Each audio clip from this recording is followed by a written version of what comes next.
Good evening and thank you for joining me on Black News Tonight. I'm Marc Lamont Hill. Jury deliberations are now underway in Kim Potter's manslaughter trial.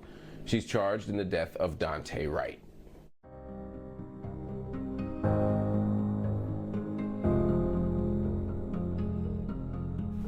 Potter claims she mistook her taser for her gun when she shot Wright back in April. She and another officer were trying to arrest Wright on an outstanding warrant during a traffic stop. Prosecutors told jurors that the shooting was, quote, entirely preventable during closing arguments.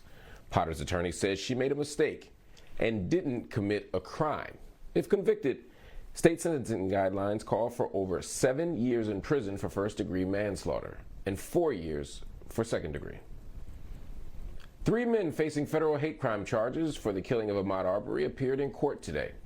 Gregory and Travis McMichael, as well as William Bryan Jr., will now have a federal trial to determine if they violated Arbery's civil rights by treating him like an assumed criminal.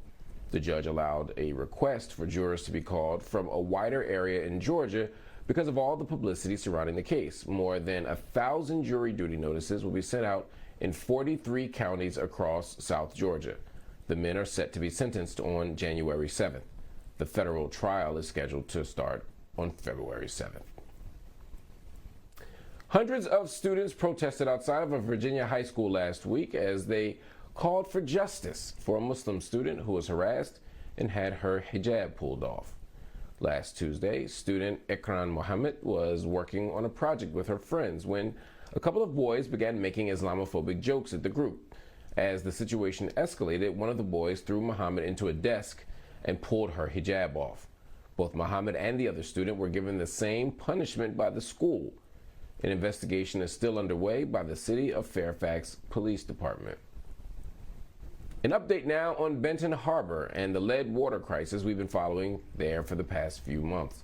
The majority black city's residents are now questioning why they still are getting high water bills despite having to rely on bottled water for their daily household needs.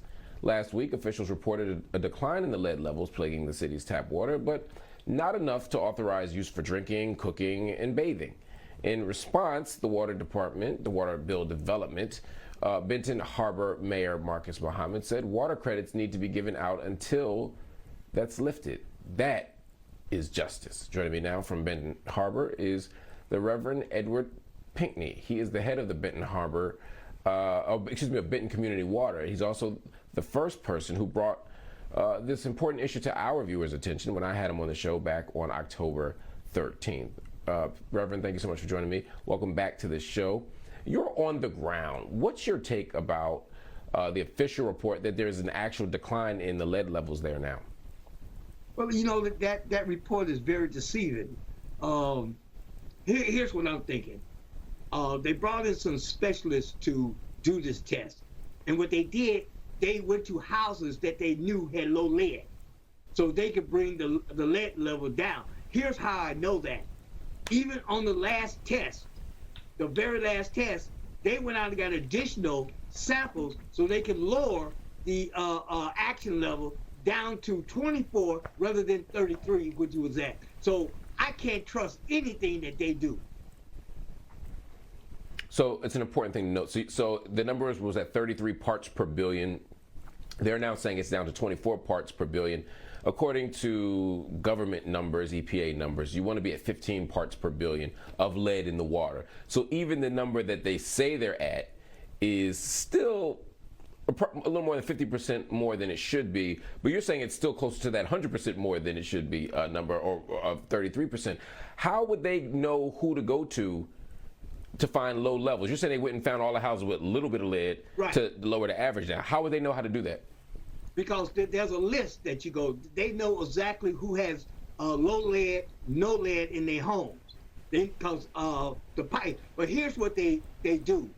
After they have tested several times, they discover how low that lead is, and then they go check that lead and discover that it's low, and that's how it does. Now remember this, even though they have already checked 15 parts per billion of lead, it's still horrible. You shouldn't have no lead in your water. You can't go around here doing no victory dance because of 15 parts per billion of lead is in the water. You can't do that. And that's what they're doing now. they're trying to encourage the people now that they can also now cook with this water. You can now make baby formulas with this water. You can now even bathe in this water, which doesn't make any sense at all, because that is not the truth. What about these high water bills, especially when you rely on bottled water for practically all the water usage? I mean, people can't use the water, but the water bill's still high. How is that even being explained or justified?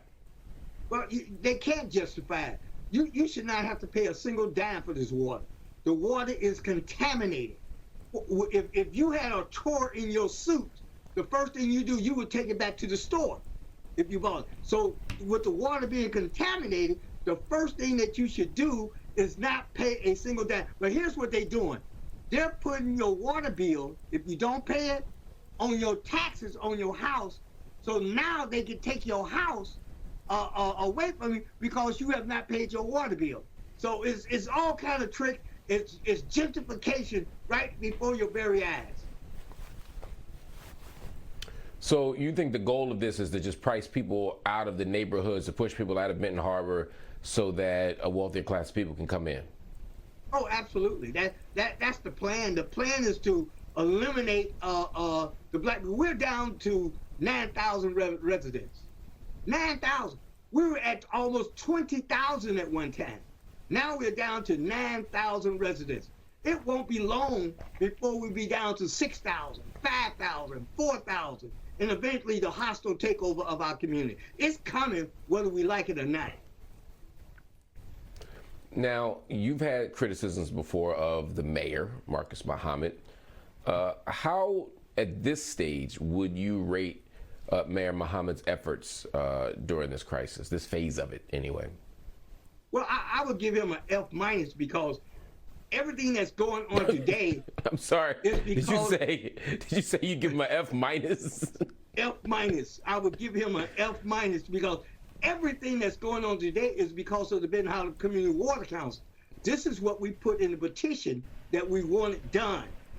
And by putting it in the petition, this is why they're doing it. Even the governor, I guess most people didn't know what to do. They had no idea really what to do. So we laid out a plan, and what they're doing now is executing that plan. Even though I feel that it could be done better and more efficient, but at least it's getting done. He personally has nothing really to do with any success that we're having today. Well, I'm sure the mayor will disagree with that assessment. I will be having every effort made to reach out to him so that he can come on the show and explain his position. But Reverend Pinkney, we appreciate you for coming in as always, and we appreciate your efforts in attempting to get clean water into your city. Thank you so much. Everybody, be sure to join the conversation. We want to hear from you. Head over to our BNC Instagram and Twitter pages to let us know how you feel. Also, visit the website, bnc.tv, and subscribe to our YouTube page to check out clips from the show.